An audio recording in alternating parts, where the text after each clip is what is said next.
Hello दोस्तों, स्वागत है आप सभी का आपके अपनी यूट्यूब चैनल मैथ्स वाटिका में। दोस्तों, मैं हूं रुपेश यादव और इस वीडियो में हम लोग मैथमेटिक्स के 10 वैसे क्वेश्चन को देखेंगे जो कॉम्पिटिटिव एग्जाम में बार बार पूछे जाते हैं। इससे पहले भी इस सीरीज़ के वीडियोज़ को हमने अपलोड किया है, जिसके प्लेलिस्ट का लिंक आपको इस वीडियो के डिस्क्रिप्शन में मिल जाएगा। तो आइए शुरू करते हैं आज के सेशन को और देखते हैं पहला क्वेश्चन देखिएगा, ट्रिग्नोमेट्री से है और बहुत ही ट्रिकी और इम्पॉर्टेंट क्वेश्चन है। बोला यह गया है कि समकोण त्रिभुज ABC में समकोण B पर है। यदि tan A बराबर √3 हो तो sin A into cos C plus cos A into sine C का मान क्या होगा। अब देखिएगा, ध्यान से इस क्वेश्चन के कॉन्सेप्ट को समझिएगा आप।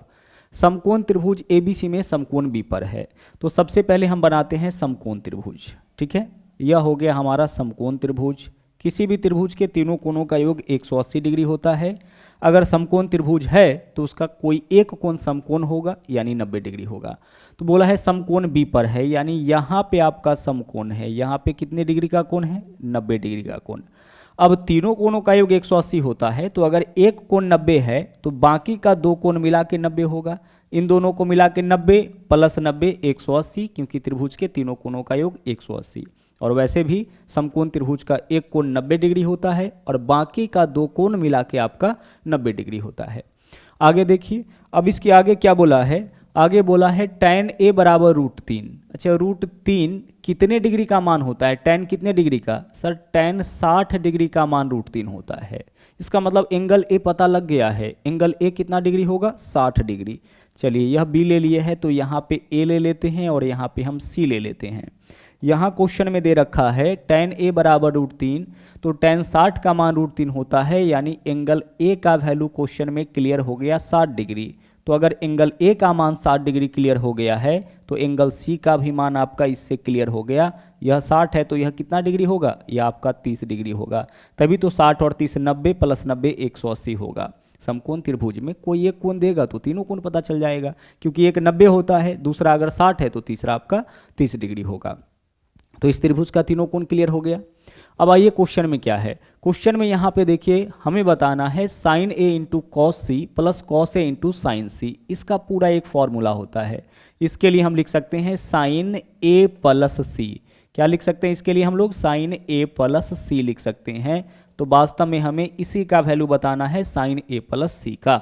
जैसे फॉर्मूला यहाँ पे देखिएगा, अगर ऐसे क्वेश्चन रहता sin A प्लस बी, अगर पूछा जाए कि sin A प्लस बी बराबर क्या होगा, तो sin A प्लस बी बराबर होता है sin A into cos B plus cos A into sine B plus cos A into क्या होता है? साइन बी होता है। यही फॉर्मूला होता है sin A प्लस बी का। और sin A माइनस बी का फॉर्मूला क्या होता है? इसी के बीच में माइनस लगा देना है बस। तो sin A प्लस बी के बदले में अगर हम इतना लिख सकते हैं तो फिर इसके बदले में हम sin A प्लस बी भी तो लिख सकते हैं। तो सेम चीज़ यहाँ पे देख लीजिए, sin A into cos C plus cos A into sine C के लिए क्या लिख सकते हैं? sin A प्लस सी लिख सकते हैं। तो साइन को अपने जगह पे रहने दीजिए और A प्लस बी का वैल्यू खोजिए क्या है? A प्लस सी। तो एंगल A का मान 60, एंगल C का मान 30। 60 प्लस 30 कितना हो जाएगा? 90। तो A प्लस सी बराबर कितना डिग्री होगा? 90 डिग्री होगा। A प्लस सी, A के जगह 60, C के जगह 30, यहाँ पे तो एंगल ही है। तो साइन A प्लस सी का मान निकालना है, यानी साइन 90 का मान निकालना है। और साइन 90 का मान कितना होता है? साइन 90 का मान 1 होता है, यानी आपके इस क्वेश्चन का आंसर क्या होगा? इस क्वेश्चन का आंसर आपका 1 हो जाएगा। ठीक है, चलिए इसके लिए क्या लिखेंगे हम? sin A प्लस सी। और sin A प्लस सी का मतलब sin 90, और sin 90 का मतलब क्या होगा? वैल्यू 1 होगा। आगे बढ़िए, अगले क्वेश्चन में चलते हैं। अगला क्वेश्चन देखिएगा क्या है। यहाँ पे दे रखा है 47 का पावर 25 माइनस 1 निम्न में से किस संख्या से पूर्णतः विभाज्य है। बहुत ही ज़्यादा इंपॉर्टेंट क्वेश्चन है और यह क्वेश्चन आपका टेस्ट ऑफ डिविजिबिलिटी का है। देखिए, टेस्ट ऑफ डिविजिबिलिटी में कुल मिला के हम लोग 3 रूल पढ़ते हैं और इसी तीनों रूल के ऊपर आधारित क्वेश्चन आपसे एग्जामिनेशन में पूछा जाता है। यहाँ पे उन तीनों रूल्स को हम लोग अच्छी तरह से समझ लेते हैं, ताकि इन फ्यूचर कभी भी आपके सामने इस तरह का क्वेश्चन आए तो करने में, उसको बनाने में आपको दिक्कत ना हो। तो देखिएगा, रूल क्या है? सबसे पहला है x to the power n minus a to the power n। अगर कोई व्यंजक इस फॉर्म में है, यहाँ भी देखिए पावर n है, यहाँ भी पावर n है, यानी दोनों जगह पावर बराबर है, तो अगर इस फॉर्म में कोई व्यंजक है तो ऐसा व्यंजक जो है वो अपने बेस के अंतर, बेस क्या है x और a है, तो बेस का अंतर क्या होगा x माइनस a से हमेशा विभाज्य होगा। हमेशा किससे कटेगा? हमेशा x माइनस a से कटेगा। मतलब इस फॉर्म में अगर कोई व्यंजक है तो वह अपने बेस के अंतर से कटेगा। जैसे हम आपसे कहे कि 27 का पावर 15 माइनस 19 का पावर 15 है ना, 20 ले लेते हैं, 20 का पावर 15, यह जो व्यंजक है वह किससे विभाज्य होगा? विभाज्य होने का मतलब कि किससे कटेगा? 27 का पावर 15 माइनस 20 का पावर 15, यह जो व्यंजक है वह किससे कटेगा? तो हम इतना तो कैलकुलेशन कर नहीं पाएंगे, तो डायरेक्ट हमें क्या करना है? देखिए x to the power n minus a to the power n इस फॉर्म में है, x का पावर n a का पावर n, तो यह व्यंजक हमेशा x माइनस a, तो x के जगह 27, a के जगह 20, 27 माइनस 20 यानी कितना से कटेगा? 7 से कटेगा। डायरेक्ट हम लोग निकाल लिए। अगर यह मेथड याद हो रहे, यह अगर डिविजिबिलिटी का फॉर्मूला आपको पता होगा तो आप सीधे बता सकते हैं कि यह 27 माइनस 20 यानी कि 7 से कटेगा। ठीक है, तो पहला रूल आप देख लिए कि x to the power n minus a to the power n जो है वो हमेशा किससे विभाज्य होगा? x माइनस a से। दूसरा देख लीजिए, यही जो व्यंजक है आपका x to the power n minus a to the power n, यह कभी कभी आपका x प्लस a से भी कट जाता है। यह किससे कटता है? x माइनस a से। देखिए माइनस वाला है, माइनस वाला से हमेशा कटता है, लेकिन यह कभी कभी x प्लस a से यानी कि प्लस वाले से भी कटने लगता है। लेकिन प्लस वाले में एक कंडीशन है, तभी कटेगा जब n का जो मान हो वह इवन नंबर हो यानी कि सम संख्या हो। n क्या है इसको यहाँ पे? n है पावर। तो पावर अगर सम हो उस केस में यह x प्लस a से भी कटेगा यानी कि बेस के योग से भी कटेगा। इस फॉर्म में अगर कोई व्यंजक होगा तो वह x प्लस a से भी कटेगा, लेकिन कंडीशन है पावर क्या होना चाहिए? सम होना चाहिए।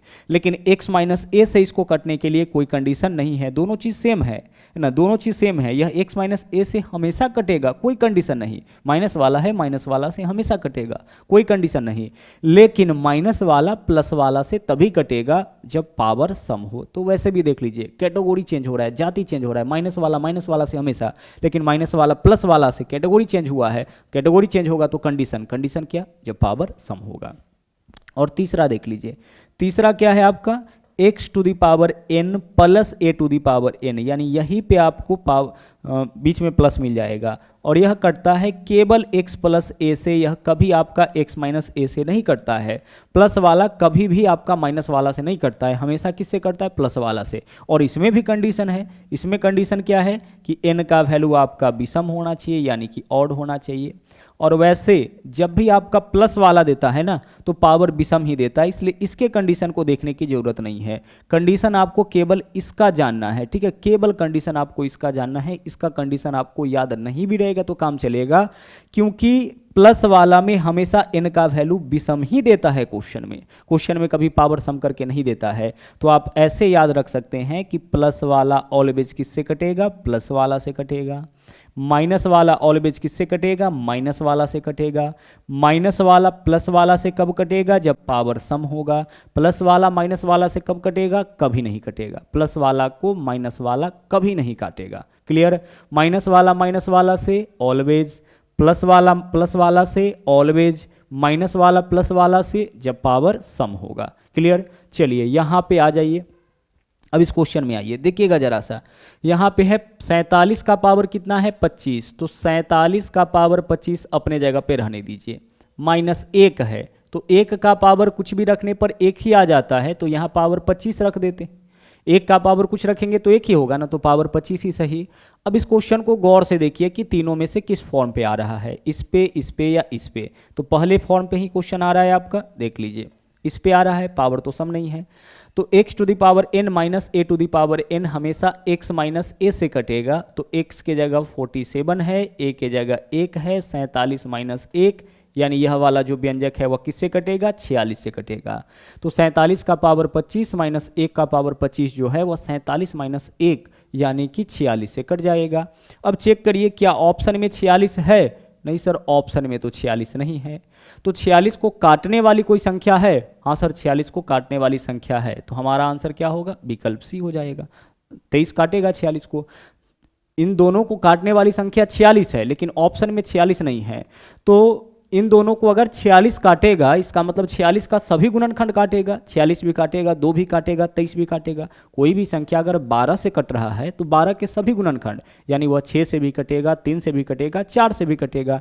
तो वही चीज़ है, अगर यह व्यंजक आपका 46 से कट रहा है तो यह 46 को काटने वाली सभी संख्या से कटेगा। तो ऑप्शन में 46 नहीं है, तो 46 को काटने वाली जो संख्या होगा वही हमारा आंसर हो जाएगा। तो बहुत ही ज़्यादा इंपॉर्टेंट यह है आपका, इसलिए बेहद ध्यान से इसको समझ लिए हैं आप, और इसका स्क्रीनशॉट आप अपने पास रख लीजिएगा। बढ़ते हैं अगले क्वेश्चन में। अगला क्वेश्चन देखिए, अगला क्वेश्चन देखिए, यह आपका समरूपता के ऊपर आधारित है। बोला है त्रिभुज, यदि समरूप त्रिभुज ABC और PQR में, ABC और PQR दो त्रिभुज है और दोनों समरूप है। ध्यान से यहाँ समझ लेते हैं हम लोग। यह त्रिभुज हो गया ABC, ठीक है, और त्रिभुज ABC जो है वह समरूप है। समरूप है किसके साथ? त्रिभुज PQR के साथ। तो दो ट्रायंगल है हमारे पास, एक त्रिभुज ABC और एक त्रिभुज जो है वह आपका PQR। समरूपता का बहुत सारा कंडीशन है, लेकिन आपको कंडीशन यहाँ पे जानने की जरूरत नहीं है, क्योंकि ज़्यादातर क्वेश्चन में यह दे रखा होता है कि समरूप है। अब ABC और PQR समरूप है। समरूप कहने का मतलब यह होता है कि दोनों त्रिभुज एक समान है, बस आकार में छोटा बड़ा है, बट इसके नेचर में कोई डिफरेंट नहीं है। दोनों आकार में या एक छोटा है एक बड़ा है, लेकिन दोनों त्रिभुज दिखने में बिल्कुल एक जैसा है। क्लियर? अब आगे, अगर दो त्रिभुज समरूप होगा ना तो उसके संगत भुजा का रेशियो बराबर होता है। संगत भुजा किसको बोलते हैं? तो देखिए, इस त्रिभुज का जो भुजा AB है ना, उसका संगत भुजा आपका PQ होगा। सेम जगह पे देख लीजिए ना, इस त्रिभुज के बाएं में जो भुजा होगा है ना, इस त्रिभुज के बाएं के भुजा के साथ संगत होगा। तो AB का संगत भुजा क्या है सर? AB का संगत भुजा जो है वह आपका है PQ। तो AB का संगत भुजा PQ, यह क्या हो गया? संगत भुजा का रेशियो। संगत भुजा का रेशियो, बट्टा का मतलब क्या होता है? अनुपात। उसी तरह से AC का संगत भुजा बोलिए क्या होगा? PR होगा। तो AC का संगत भुजा हो गया आपका PR। तो संगत भुजा का रेशियो यानी AC बट्टा PR। और उसी तरह से BC का संगत भुजा क्या होगा? BC का संगत भुजा आपका होगा QR। इसी को क्या हम बोलते हैं? संगत भुजा। और संगत भुजा का क्या निकाले हैं? रेशियो। बट्टा कहने का मतलब रेशियो। और संगत भुजा का जो रेशियो होता है वह बराबर होता है। तीनों जगह संगत भुजा का जो अनुपात होगा वह बराबर होगा, यानी AB बट्टा PQ का मान AC बट्टा PR के मान के बराबर होगा, और AC बट्टा PR का मान BC बट्टा QR के मान के बराबर होगा। मतलब यह तीनों आपस में बराबर होगा। अब जब हमें क्वेश्चन सोल्व करना होगा ना, ठीक है, तो हम किसी दो को बराबर करके, जैसे कभी कभी AB PQ का मान देगा, AC का मान देगा, PR का मान पूछेगा, तो दोनों को कंपेयर, इस दोनों को किसी दो को बराबर करके अपने क्वेश्चन का आंसर निकाल लेंगे। ठीक है, तो हम इस दोनों को बराबर करेंगे और अपने क्वेश्चन का आंसर निकाल लेंगे। अब संगत भुजा का रेशियो बराबर होता है। यहाँ पे क्या दे रखा है? BC बट्टा QR बराबर 3। BC का मान 1, QR का मान 3। BC का मान 1 और QR का मान कितना? 3, यानी संगत भुजा का रेशियो दे रखा है। BC का मान 1, QR का मान 3। अब आगे पूछा क्या है? एरिया ऑफ ट्रायंगल PQR बट्टा area of triangle BCA। BCA यही त्रिभुज, यानी इस त्रिभुज के क्षेत्रफल और इस त्रिभुज के क्षेत्रफल का अनुपात हमें बताना है।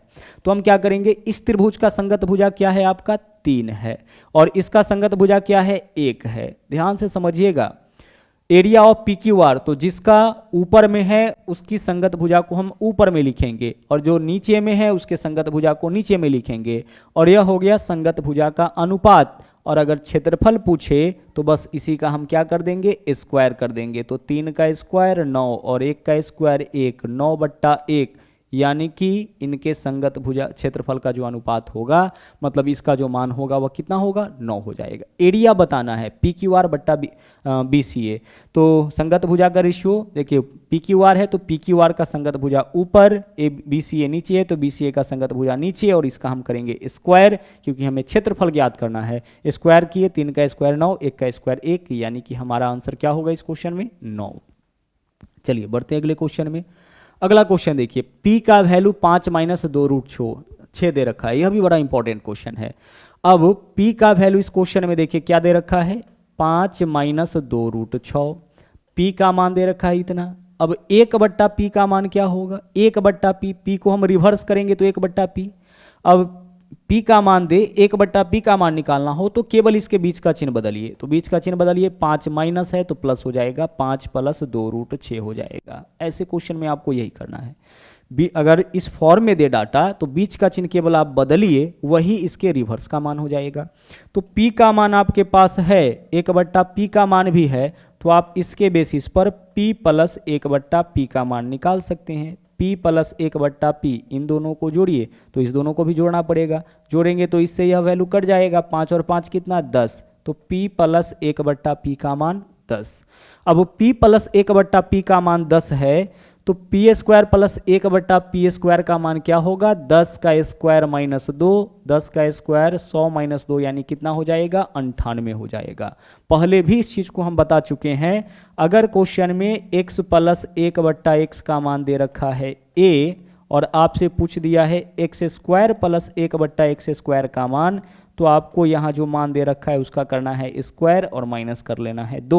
x + 1/x से अगर x² + 1/x² का मान पूछे तो जो मान दे रखा है उसका करेंगे स्क्वायर, -2 करेंगे। तो P + 1/P का मान 10 है तो P² + 1/P² का मान क्या होगा, 10 का स्क्वायर -2, 10 का स्क्वायर 100, 100 - 2 98।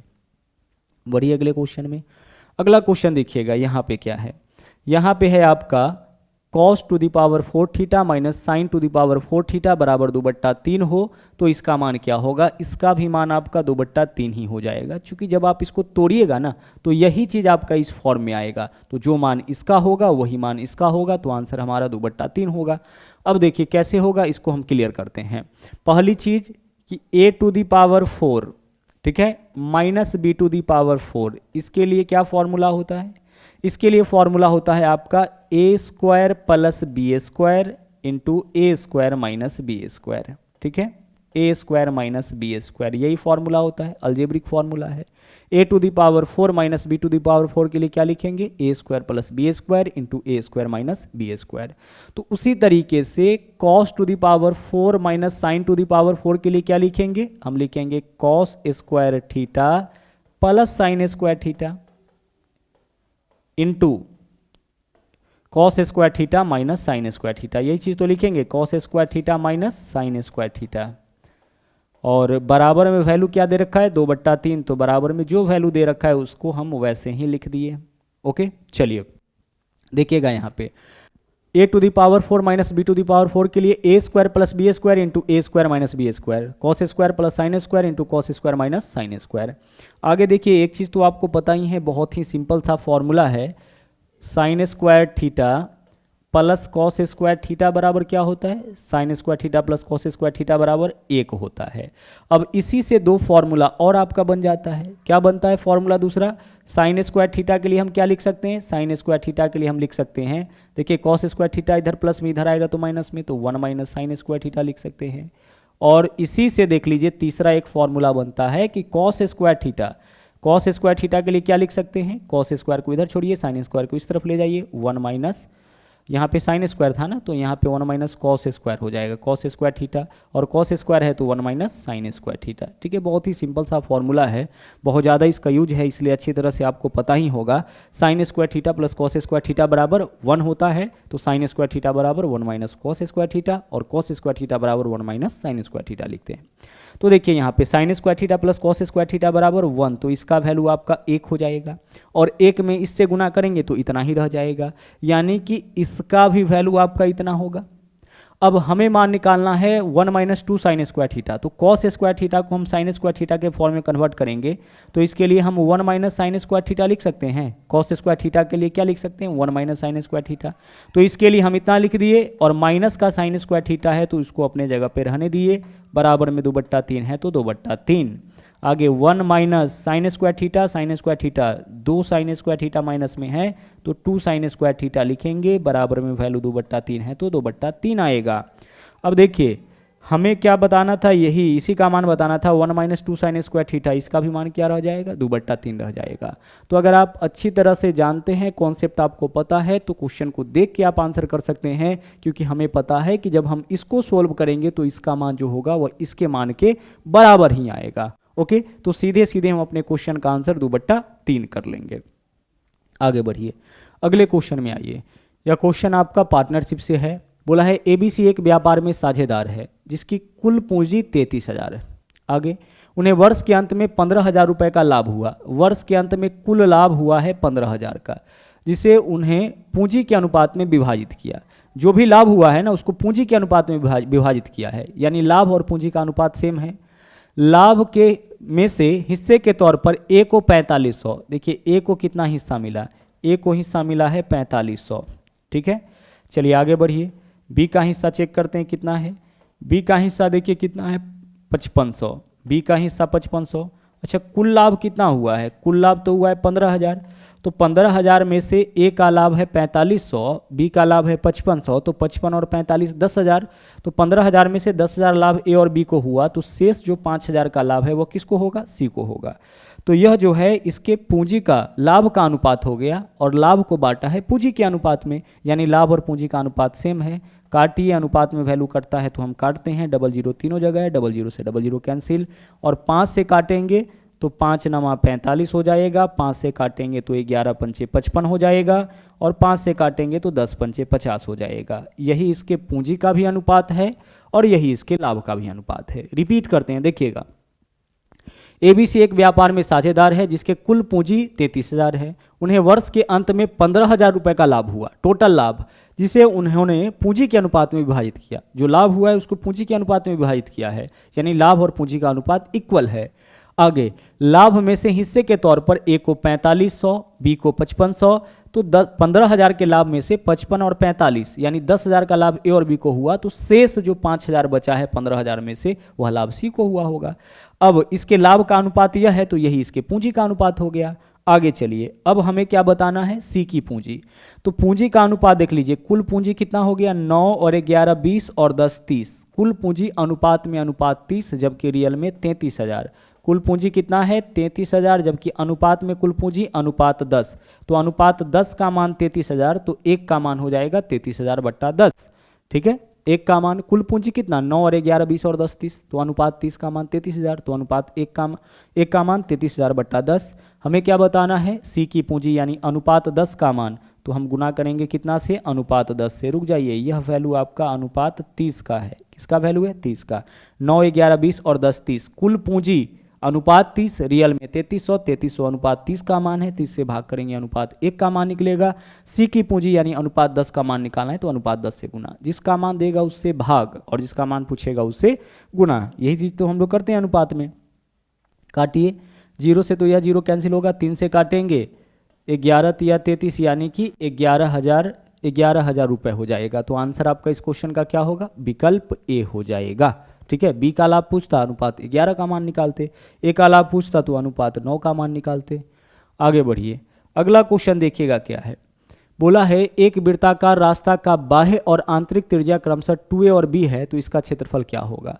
एक वृत्ताकार रास्ता कहने का मतलब है वृत्ताकार वलय। इस तरीके से इसको हम लोग बोलते हैं वृत्ताकार वलय। अब आगे देखिए, एक तो आपका इसका त्रिज्या हो जाएगा, इसको हम लोग स्मॉल r से डिनोट करते हैं, और एक यह वाला इसको हम लोग डिनोट करते हैं कैपिटल R से। बड़े वृत्त की त्रिज्या को कैपिटल R से और छोटे वृत्त की त्रिज्या को स्मॉल r से, और इसी को बोलते हैं वृत्ताकार वलय, और यह कहलाता है आपका ना वृत्ताकार रास्ता। ठीक है, यह क्या कहलाता है? आपका वृत्ताकार रास्ता या वलय। आगे, अब अगर इस रास्ते का आपको क्षेत्रफल निकालना हो, तो रास्ते का क्षेत्रफल निकालने का फॉर्मूला है pi R square minus R square. Pi R square minus R square. Pi R square करेंगे बड़े वृत्त का क्षेत्रफल, पाई आर स्क्वायर करेंगे छोटे वृत्त का क्षेत्रफल। बड़े वृत्त के क्षेत्रफल में से छोटे वृत्त के क्षेत्रफल को घटाएंगे, यह जो रास्ता है इसका क्षेत्रफल आपका निकल जाएगा। तो जब भी रास्ते का क्षेत्रफल निकालना होगा, वृत्ताकार वलय का क्षेत्रफल निकालना होगा, तो यही फॉर्मूला हम लोग यूज करेंगे। अब इस क्वेश्चन में देखिए क्या बोला है, एक वृत्ताकार रास्ते का बाह्य और आंतरिक त्रिज्या 2a और b है।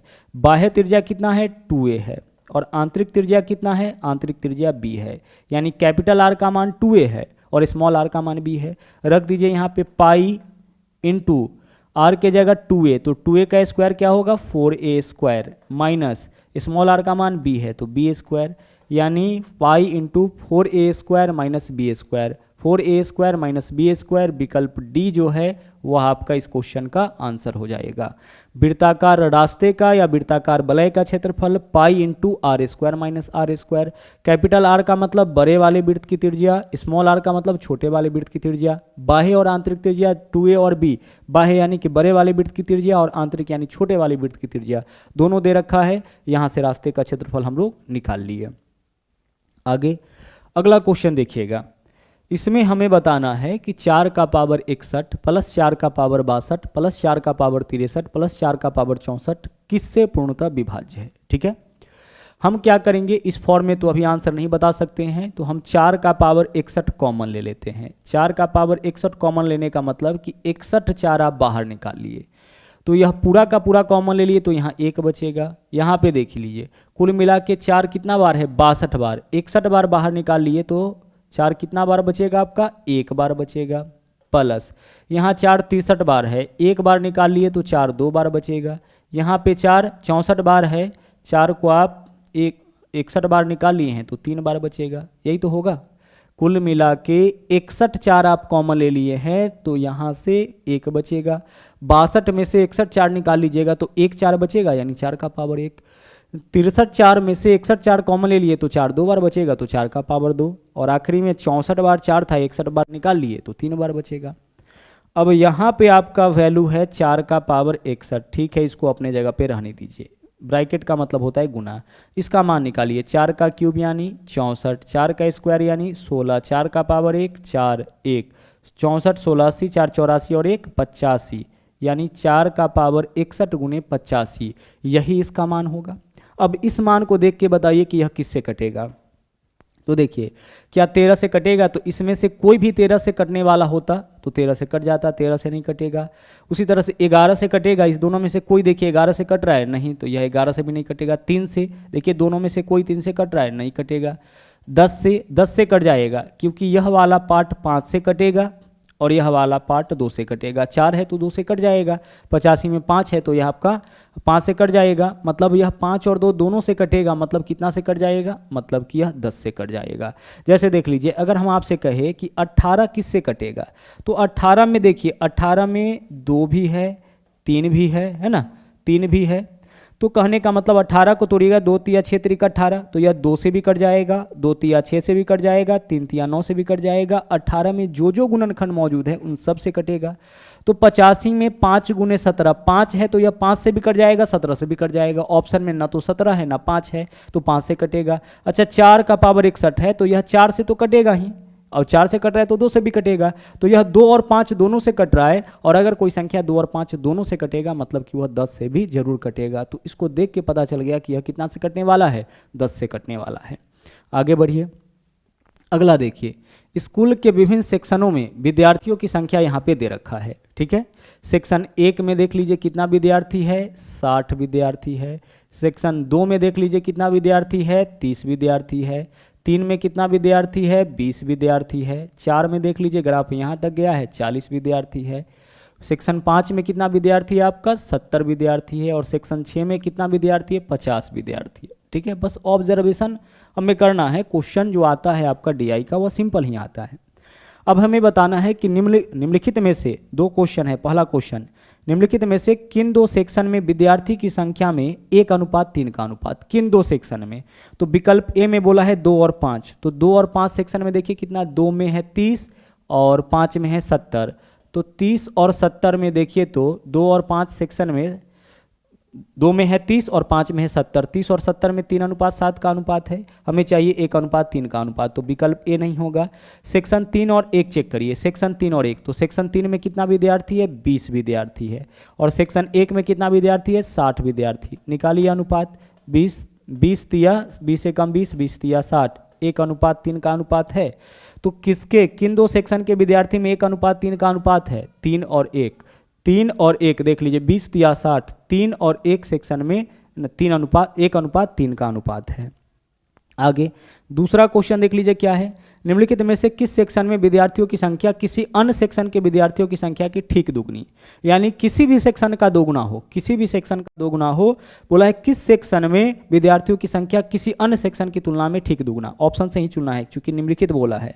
तो सेक्शन 3 में देखिए तो कितना 20, अब कहीं 10 तो नहीं है, तो यह किसी का दोगुना नहीं है।